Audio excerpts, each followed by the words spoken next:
Every year, thousands of people die in wars they never chose. And every year, a small group of people get richer because of it. Not the soldiers, not the citizens, not the victims, the bankers, the shareholders, the politicians. In 2023 alone, the United States earned $81 billion just from selling weapons. That sounds massive until you realize that is only 1.5% of what America actually made that year. So if weapons are not the real money, where is the rest going? What you are about to watch is not a conspiracy theory. Every single fact in this video is documented, reported, and publicly available. It is just never put together in one place. Because the people who profit from war so are the same people who control what you watch, what you read, and what you are allowed to know. War is not a conflict. War is a business, and business is booming. Paradox of government. The government tells you that your life is priceless. The government spends billions of dollars on healthcare, mandates helmets for your safety, and builds cars that beep if you forget a seatbelt. To the state, you are a soul to be saved, a citizen to be protected, a life too precious to lose. On the other side, the same hand that signs a safety bill also signs a declaration of war. Suddenly, precious lives become expendable units. Thousands of trained soldiers and innocent civilians vanish in the smoke of high-tech destruction. Schools and hospitals, once symbols of progress, become mere targets on a screen. The tragedy is that we are more than capable of avoiding this. We have advanced systems in place like the United Nations, a global intergovernmental organization with the articulated mission of maintaining international peace and security to develop friendly relations among states. But the paradox continues.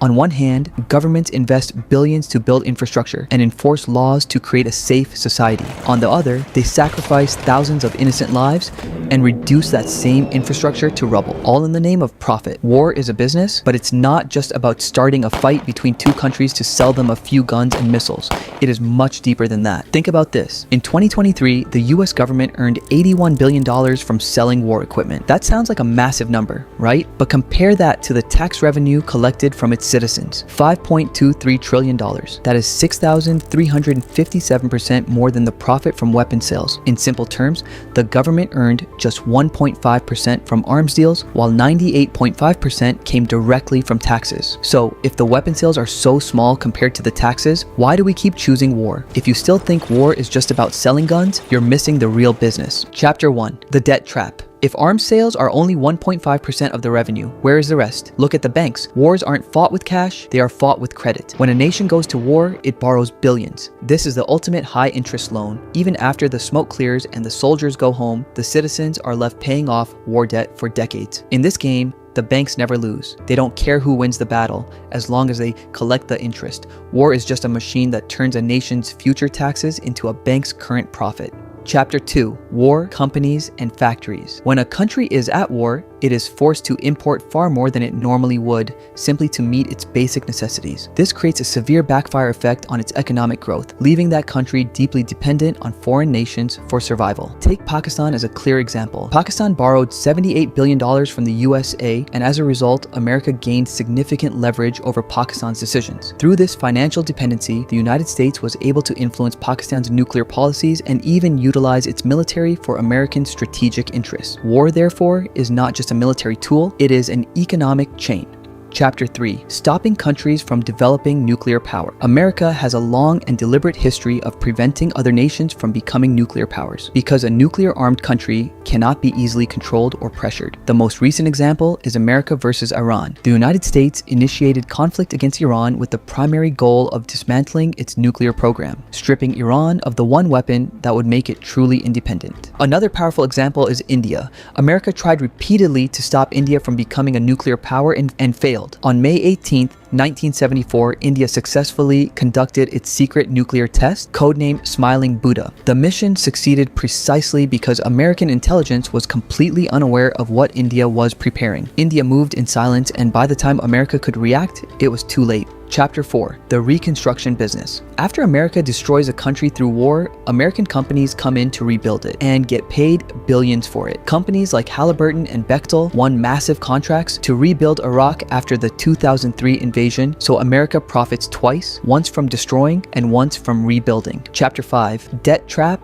through war loans. America and its institutions, like the IMF and World Bank, give war-affected countries loans to survive. But these loans come with conditions, giving America political and economic control over that country for decades. Chapter 6. Creating the enemy, then selling the solution. America has a history of funding groups first, then fighting them later. The Taliban and Al-Qaeda were originally supported by the CIA during the Cold War against the Soviet Union. Later, these same groups became the justification for the war on terror, worth over $8 trillion in military spending. The final biggest chapter, Chapter 6, the stock market, the real battlefield. Most people think war makes money through guns and missiles. Wrong. The smartest players are not selling weapons, they are buying stocks. And this is where the real game begins. Level 1. Defense stocks. Every time a war starts, Lockheed Martin, Raytheon, Boeing, and Northrop Grumman stocks explode. But here's the disturbing part. In 2024, 50 members of the United States Congress traded between $24 million and $113 million worth of Pentagon contractor stocks, while simultaneously writing the military budgets that decided which weapons companies get the contracts. The people who can start a war are the same people who profit from starting one. There were even suspiciously timed trades. Lawmakers buying Lockheed Martin stock just days before an $11 billion contract announcement. That is not investing, that is insider trading in a suit. One congresswoman bought Lockheed Martin stock and then publicly posted online that war is incredibly profitable. She said the quiet part loud. Level 2, buying the ruins. When a country loses a war, its stock market crashes 50%, 60%, sometimes 70%. Citizens panic. Foreign investors run, the country looks finished. That is exactly when the smart money walks in. Warren Buffett, the world's greatest investor, built his entire philosophy around this.